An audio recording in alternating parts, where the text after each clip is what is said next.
Good morning. तो आज हम कौन सा छोटा सा टॉपिक का कवर करेंगे, बायो अवेलेबिलिटी। तो इसके पहले यदि आपने इसके पहले का वीडियो नहीं देखा है तो एब्जॉर्प्शन देखिए क्या होता है, क्योंकि बायो अवेलेबिलिटी और एब्जॉर्प्शन आपस में इंटरकनेक्टेड है। तो शॉर्ट में हम जल्दी जल्दी पढ़ते हैं, हाँ आराम से ही पढ़ेंगे, धीरे धीरे पढ़ेंगे, लेकिन बायो अवेलेबिलिटी बहुत इंपॉर्टेंट है। तो आराम से देखिए, एक एक पॉइंट कवर करेंगे तो आपको जरूर चीजें अच्छे से समझ में आएंगी, राइट। तो अब देखिए बायो अवेलेबिलिटी है ना, पहले तो पॉइंट देखिए, बायोलॉजिकली अवेलेबल कितनी ड्रग होती है। ठीक है, आप लाइन बाय लाइन समझिए तो बायो अवेलेबिलिटी समझना बहुत आसान होगा। देखिएगा, ड्रग को हमने एडमिनिस्टर्ड किया सबसे पहले, राइट, एडमिनिस्टर्ड किया और वो ड्रग मूव कर गई, कहाँ चली गई, हमारी सिस्टेमिक सर्कुलेशन यानी ब्लड में चली गई। ठीक है, तो ड्रग के एडमिनिस्ट्रेशन से लेकर ब्लड में मूव करने को तो क्या बोला, एब्जॉर्प्शन, यानी हमने ड्रग ली और वो ड्रग एब्जॉर्ब होके कहाँ चली गई, ब्लड में, तो उसको तो क्या बोल दिया, एब्जॉर्प्शन। तो अभी बायो अवेलेबिलिटी क्या चीज है, तो देखिएगा बायो अवेलेबिलिटी का मतलब ये होता है कि ये जो ड्रग जो हमारे ब्लड में आई है यानी सिस्टेमिक सर्कुलेशन में आई है, ये कितना फ्रैक्शन आया है, ड्रग का कितना फ्रैक्शन आया है। देखिए यहाँ लाइन से लिखा हुआ है, fraction reaches to the systemic circulation, यानी कितना पार्ट, कितना फ्रैक्शन पर्टिकुलर टाइम पर इस ड्रग का इस ब्लड में पहुंच गया है। देखिए पहुंचने को तो बोला एब्जॉर्प्शन, और कितना रेट से पहुंच रहा है, यानी इतने टाइम में, सपोज करो 1 मिनट में ड्रग हो गई, मान लो 100, सपोज करो अपनी 100 मिलीग्राम ड्रग है, ठीक है, उसमें 30 मिलीग्राम ड्रग पहुंच गई ब्लड में, है ना, कोई पर्टिकुलर टाइम पर, 1 मिनट में तो नहीं पहुंचेगी, 5 मिनट 10 मिनट जितने भी मिनट में पहुंच गई, है ना, तो कितने परसेंट ड्रग पहुंच गई, देखिए 30/100 इंटू 100, 30% ड्रग पहुंच गई किसमें, ब्लड में, यानी कितना फ्रैक्शन, 30% फ्रैक्शन पहुंच गया इसका ब्लड में।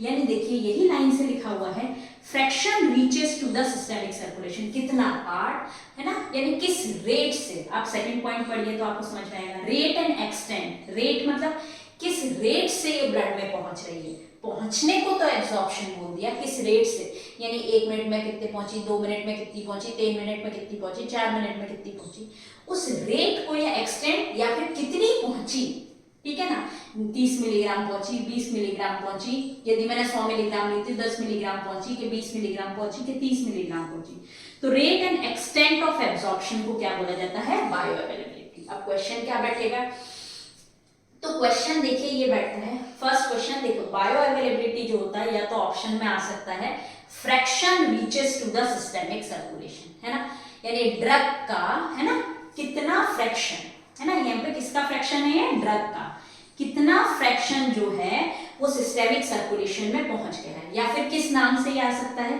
Rate and extent of absorption को भी बायो अवेलेबिलिटी बोला जाता है। रेट एंड एक्सटेंट यानी किस रेट से ये एब्जॉर्ब हो रही है, तो रेट और एक्सटेंट और एब्जॉर्प्शन को भी क्या बोला जाता है, बायो अवेलेबिलिटी बोला जाता है।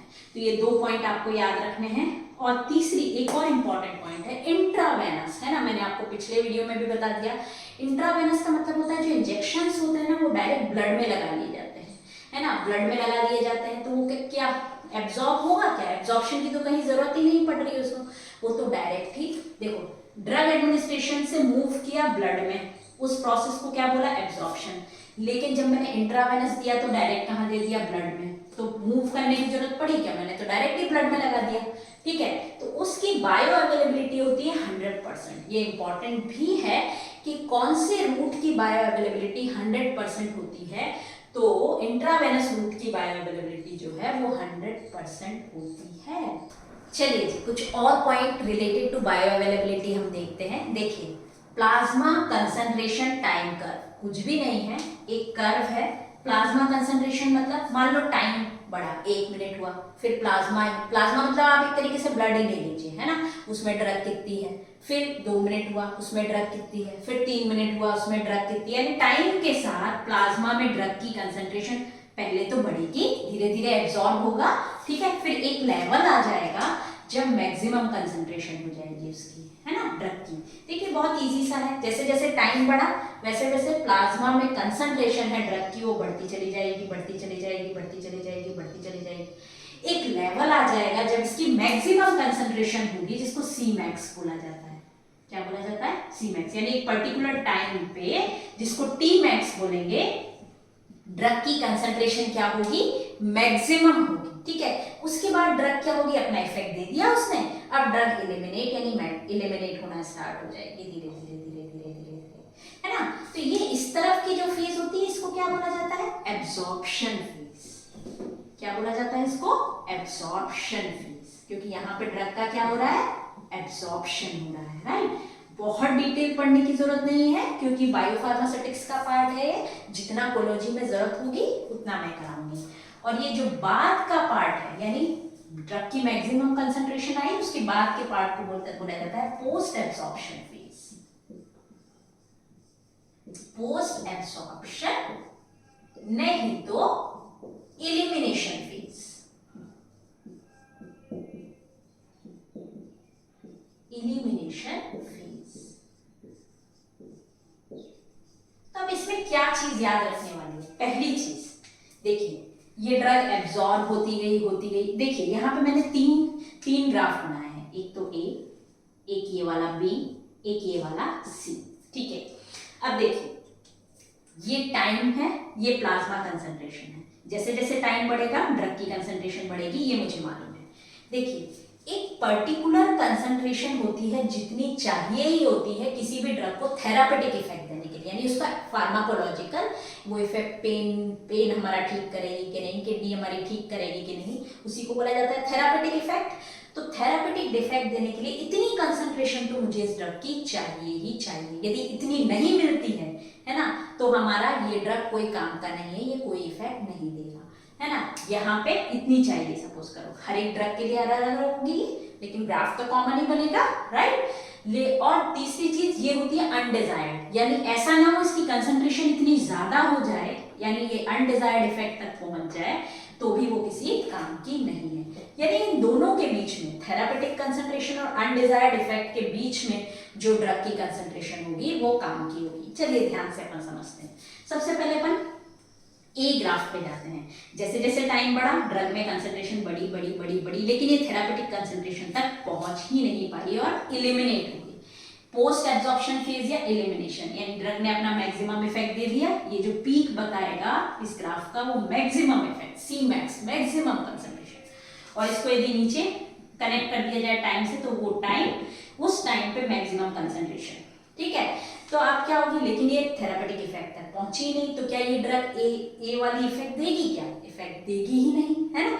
यानी इसकी बायोलॉजिकल अवेलेबिलिटी का कोई मतलब नहीं है, क्योंकि ये इफेक्ट ही नहीं दे रही है। ठीक है, बायोलॉजिकली तो ये अवेलेबल है हमारे ड्रग में, ये ध्यान से देखिएगा, बायोलॉजिकली तो अवेलेबल है क्योंकि ड्रग तो आ रही है हमारे ब्लड में, लेकिन वो इफेक्ट नहीं दे रही है। क्यों नहीं इफेक्ट दे रही है? क्योंकि थेरापेटिक कंसंट्रेशन तक पहुंच ही नहीं पा रही है।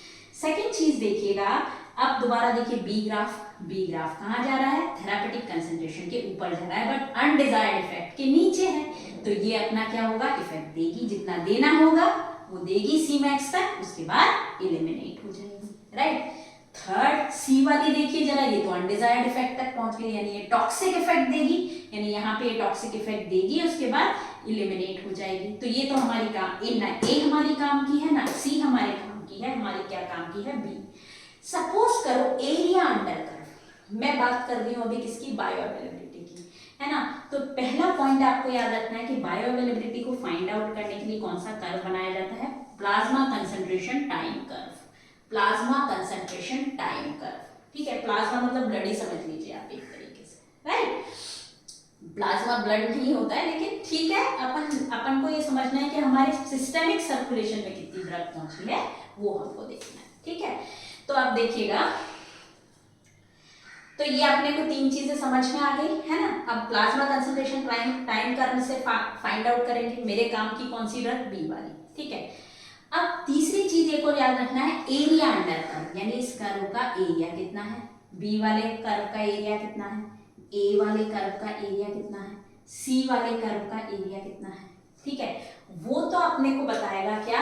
अवेलेबिलिटी, बायो अवेलेबिलिटी बताता है। बायो अवेलेबिलिटी मतलब amount of that comes, amount of drug amount of drug that comes into the systemic circulation। यानी ये जो एरिया है ना ग्राफ का, इसका ए का ग्राफ का पूरा एरिया, बी के ग्राफ का पूरा एरिया, एरिया अंडर कर्व, सी के ग्राफ का पूरा एरिया, ये बताता है कि कितना अमाउंट हमारे ड्रग का ब्लड में पहुंचा है। यही तो बता रहा है, पहले एब्जॉर्प्शन बता रहा है, फिर एलिमिनेशन, यानी कितना अमाउंट है हमारे ब्लड में ड्रग का।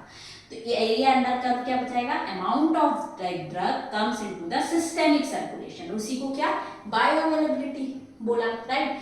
तो बायोलॉजिकली तो तीनों में अवेलेबल है ड्रग, लेकिन इफेक्ट कौन सी दे रही है, बी वाला इफेक्ट दे रही है। क्यों, वही तो थेरापेटिक कंसंट्रेशन को क्रॉस कर रही है, बाकी तो क्रॉस ही नहीं कर रही, यानी बायोलॉजिकली तो तीनों अवेलेबल है, ये याद रखिएगा, लेकिन इफेक्ट केवल बी वाली दे रही है। यहाँ मुझे क्या याद रखना है, मुझे केवल इतना सा याद रखना है कि बायो अवेलेबिलिटी को मालूम किससे किया जाता है, प्लाज्मा कंसंट्रेशन टाइम कर्व से, पहली चीज।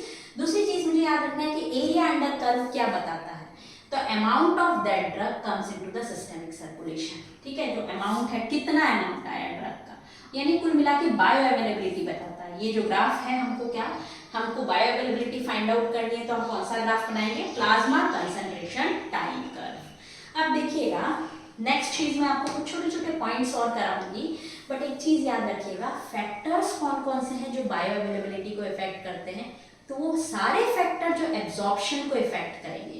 मैंने अभी आपको बताया एब्जॉर्प्शन और बायो अवेलेबिलिटी कैसे इंटरकनेक्टेड है, इसकी जस्ट पहले वाली स्लाइड में। तो वो सारे फैक्टर जो एब्जॉर्प्शन को इफेक्ट करते हैं, वो सारे फैक्टर किसको इफेक्ट करेंगे, बायो अवेलेबिलिटी का। तो कभी आपको फैक्टर इफेक्ट्स बायो अवेलेबिलिटी लिखना है, तो वो सारे फैक्टर्स आप लिख सकते हैं जो मैंने आपको एब्जॉर्प्शन में बताया है। एक आध फैक्टर नहीं बताया है, वो मैं अभी आपको बता दूंगी, राइट। तो अब देखिएगा, अपन ने डेफिनेशन पढ़ ली, प्लाज्मा कंसंट्रेशन टाइम कर्व हल्का सा देख लिया, और बायो अवेलेबिलिटी में क्या इंपॉर्टेंट हो सकता है। तो देखिए, बायो अवेलेबिलिटी यानी बायोलॉजिकली मेरी ड्रग अवेलेबल होनी चाहिए ब्लड में, किस रेट से, पर्टिकुलर रेट से, राइट। तो बायो अवेलेबिलिटी जनरली किसके लिए देखी जाती है, देखो इंट्रावेनस में तो 100% बायो अवेलेबिलिटी है, मैंने आपको बता दिया, क्योंकि ब्लड में डाल देते हैं डायरेक्ट। तो ओरल रूट के लिए देखी जा सकती है, क्यों, देखिए ओरल रूट में बायो अवेलेबिलिटी चेंज होगी, क्यों होगी चेंज, फर्स्ट ओरल रूट में फर्स्ट पास मेटाबॉलिज्म होता है। अभी फर्स्ट पास मेटाबॉलिज्म क्या होता है, इसका पूरा वीडियो भी मैंने बना रखा है, उसमें भी आप देख सकते हैं। पर जनरली क्या होता है, जैसे अपन ने ड्रग ली, ठीक है, मुझे पता है ड्रग एब्जॉर्ब होती है, देखो ड्रग ली मैंने, ड्रग का क्या हुआ, एब्जॉर्प्शन हुआ, ड्रग पहुंच गई हमारे ब्लड में, पहुंचनी तो कहाँ चाहिए, हमारे ब्लड में पहुंचनी चाहिए, ठीक है। लेकिन क्या होता है, ड्रग एब्जॉर्ब होके लिवर में चली जाती है, ठीक है। अब लिवर में क्या होता है, इस ड्रग का कुछ पार्ट इनएक्टिव यानी थोड़ी सी ड्रग खराब हो जाती है, मेटाबोलाइज हो जाती है, मेटाबोलाइज यानी इसका कुछ पार्ट इनएक्टिव हो जाता है, फिर वो जाती है ब्लड में। तो अब ब्लड में जितनी ड्रग पहुंचनी चाहिए उससे कम पहुंचेगी, तो कम बायोलॉजिकल अवेलेबल हो जाएगी। तो ओरल रूट में क्या हो गया, बायो अवेलेबिलिटी कम हो गई, क्यों हो गई, क्योंकि ड्रग डायरेक्ट ब्लड में पहुंचने से पहले कहाँ चली गई, लिवर में। और लिवर में क्या होता है, ड्रग का मेटाबॉलिज्म होता है, यानी ड्रग इनएक्टिव होती है, आपको पता है ना, ड्रग एब्जॉर्ब होती है, अपना इफेक्ट देती है, देन मेटाबोलाइज होती है, देन बाहर निकलती है, लेकिन पहले ही थोड़ी सी ड्रग का मेटाबॉलिज्म हो गया, फिर वो ब्लड में गई। तो ये जो पहुंचने वाली ब्लड जो ड्रग है ब्लड में, उसको उसकी activity as compare to intravenous के, चलो इंट्रावेनस से भी कंपेयर मत करें, ड्रग जितनी दी है उससे कम होगी, क्योंकि आधी ड्रग लिवर में मेटाबोलाइज हो गई। इसलिए फर्स्ट पास मेटाबॉलिज्म का बायोअवेलेबिलिटी पे इफेक्ट पड़ जाएगा, बायोअवेलेबिलिटी बायोलॉजिकली अवेलेबल ड्रग को कम कराएगा, कौन, first pass metabolism. Second, drug में बी इनकम्प्लीटली एब्जॉर्ब, क्यों, ये भी मैंने आपको एब्जॉर्प्शन में समझा दिया। हमारा जो ओरल रूट है पूरा जीआई ट्रैक्ट का बना हुआ होता है, जो लिपिड सॉल्युबल ड्रग्स हैं, कैसी लिपिड सॉल्युबल ड्रग हैं, वो इजीली ट्रांसपोर्ट, लिपिड सॉल्युबल जितनी भी ड्रग्स होंगी, मान लीजिए हमारा जीआई ट्रैक्ट है ना, स्टमक भी है ये हमारा, है ना, फिर ये इंटेस्टाइन है, ठीक है, ये हमारी इंटेस्टाइन है, फिर ऐसे करके फिर लार्ज इंटेस्टाइन आती है। इसको पूरा डायग्राम तो मैं अच्छे से बना नहीं पाऊंगी, बट देखिए पहले स्टमक आता है, फिर इंटेस्टाइन आती है, बट सारी लाइनिंग उसकी होती है, वो किसकी बनी होती है, लिपिड्स की बनी होती है। तो यदि ड्रग लिपिड सॉल्युबल है तो इजीली पास हो जाएगी, और लिपिड सॉल्युबल नहीं है तो इजीली पास नहीं होएगी। तो ड्रग में भी इनकम्प्लीटली एब्जॉर्ब, है ना, यदि लिपिड सॉल्युबल नहीं है तो इनकम्प्लीटली एब्जॉर्ब हो जाएगी, इसीलिए बायोअवेलेबिलिटी यहाँ भी इफेक्ट कर जाएगी इसके कारण। ठीक है ना, यानी ओरल रूट से जब मैं ड्रग्स दूंगी ना तो कौन कौन से फैक्टर हैं जो बायो अवेलेबिलिटी को इफेक्ट करेंगे। फर्स्ट पास मेटाबॉलिज्म में इफेक्ट करेगा, सेकंड द ड्रग में बी इनकम्प्लीटली एब्जॉर्ब, थर्ड है एंटेरोहेपेटिक साइकिल।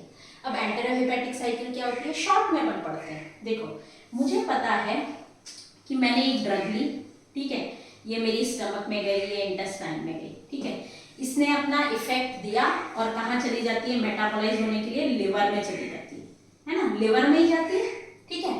लेकिन कभी कभी क्या होता है, वो ड्रग लिवर से निकलकर वापस इंटेस्टाइन में आ जाती है, तो यानी लिवर में चली गई। मान लीजिए कोई ड्रग मैंने ली, शुरू से समझिए इसको, मान लीजिए मैंने एक ड्रग ली, ठीक है, ओरल रूट से, उसके बाद उसने अपना जितना इफेक्ट देना था दे दिया, उसके बाद वो चली गई कहाँ, लिवर में। लिवर में क्या करने के लिए गई, क्या वो मेटाबोलाइज हो जाएगी, अब जितना इफेक्ट देना था दे चुकी, अब वो खत्म हो जाएगी, इनएक्टिवेट हो जाएगी और उसको एक्सक्रीट कर दिया जाएगा, ठीक है।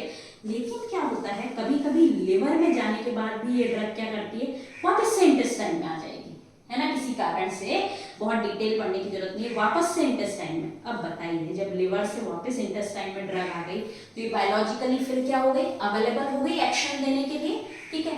तो आप बताइए ये इंटेस्टाइन में, फिर वापस क्या होगा, इंटेस्टाइन में फिर इफेक्ट देगी, फिर वापस लिवर में चली जाएगी, तो एक साइकिल चल जाता है, लिवर से इंटेस्टाइन, इंटेस्टाइन से लिवर, ठीक है। इसको बोला जाता है एंटेरोहेपेटिक साइकिल, डिटेल पढ़ने की जरूरत नहीं है। तो देखिए जैसे ही इंटेस्टाइन में आई तो बायोलॉजिकली फिर अवेलेबल हो गई, यानी इसने ये फिर एब्जॉर्ब होना स्टार्ट, यानी फिर अपना इफेक्ट देना स्टार्ट कर दी, तो फिर बायो अवेलेबिलिटी इफेक्ट कर, बायो अवेलेबिलिटी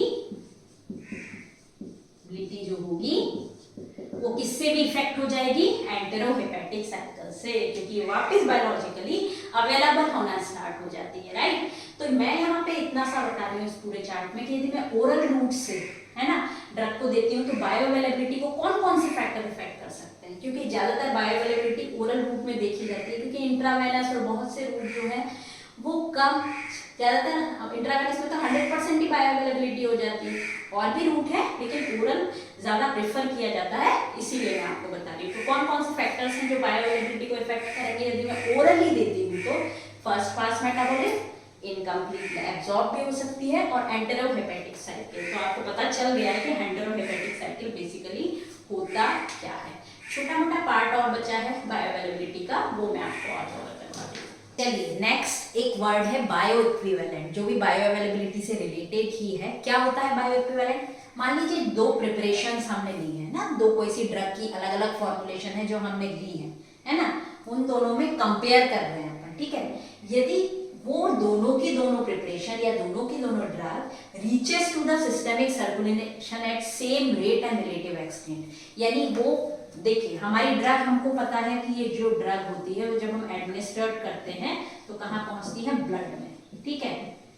यदि ये दोनों प्रिपरेशन, यानी दोनों टाइप की प्रिपरेशन, टैबलेट, कैप्सूल या फिर कोई दो अलग अलग मैन्युफैक्चरर ने, मान लीजिए दो अलग अलग मैन्युफैक्चरर्स है ना, उन्होंने टैबलेट बनाई है ना, उन दोनों को मुझे देखना है कि वो बायो इक्विवेलेंट है कि नहीं, ठीक है।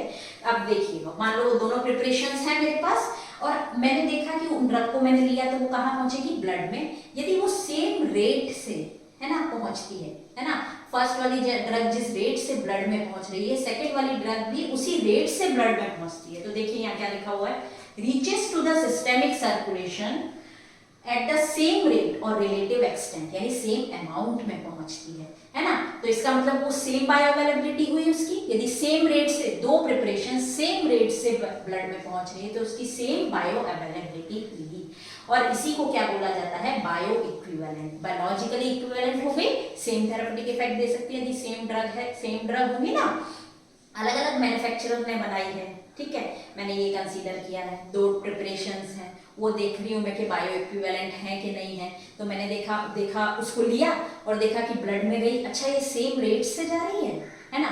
अलग अलग प्रिपरेशंस यदि होंगी तो अलग अलग मान लीजिए अलग अलग ड्रग होंगी, है ना, दोनों ही ड्रग अलग अलग होगी, एक मेट्रोनिडाजोल होगी, एक सल्फोनेमाइड, तो उसमें तो मैं बायो इक्विवेलेंट कैसे देखूंगी, उसमें थोड़ी देखूंगी, है ना। लेकिन मान लीजिए एक अलग अलग मैन्युफैक्चरर है, उन्होंने ड्रग बनाई है ना, कोई सी भी ड्रग बनाई है, पैरासिटामोल बनाई है, मेट्रोनिडाजोल बनाई है ना, उन दोनों को देखूंगी कि बायो इक्विवेलेंट है कि नहीं है ना। बायो इक्विवेलेंट का मतलब जब मैंने इनको एडमिनिस्ट्रेट किया तो ये ब्लड में सेम रेट से पहुंच रही है कि नहीं।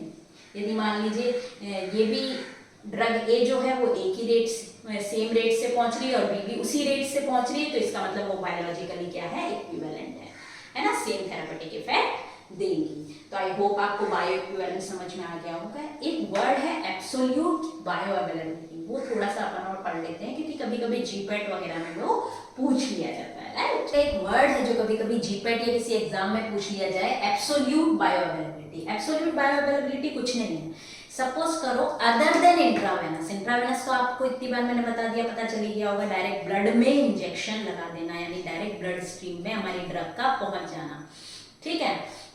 इसके अलावा जितने भी रूट हैं, जैसे ओरल रूट है, रेक्टल रूट है, ठीक है। अब मान लो मैंने ओरली ड्रग ली और वो पहुंची मेरी सिस्टेमिक सर्कुलेशन में, यानी ब्लड में, है ना, उसका कितनी पहुंची उसका कंपेयर किया जाता है किससे, कि यदि वो इंट्रावेनस ले ली जाती तो वो कितनी ब्लड में पहुंचती, ठीक है। इन दोनों को क्या किया जाता है, कंपेयर किया जाता है। सपोज करो मैंने ओरली ली, है ना, ओरली ब्लड को लिया और वो सिस्टेमिक सर्कुलेशन में पहुंची, है ना, तो उसको कंपेयर किया जाता है किससे, इंट्रावेनस से, यानी इंट्रावेनस कितनी रीचेज हुई सिस्टेमिक सर्कुलेशन में, है ना, उन दोनों को कंपेयर किया जाता है। तो उसके लिए एक फॉर्मूला है, वो केवल आपको याद रखना है। देखिए मुझे पता है एरिया अंडर कर्व, मैंने आपको समझा दिया अभी, एरिया अंडर कर्व जो प्लाज्मा कंसंट्रेशन टाइम कर्व होता है, वो कर्व है ना बायो अवेलेबिलिटी को बताता है। तो area under curve divided by orally, है ना, एरिया अंडर कर्व किसके,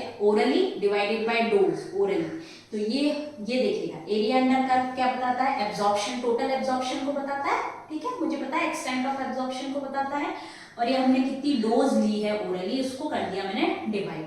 तो ये तो हमारा बता रहा है कि कितना पहुंची सिस्टेमिक सर्कुलेशन में हमारी ब्लड, डिवाइडेड बाय इसको किससे कर दिया मैंने, इंट्रावेनस से।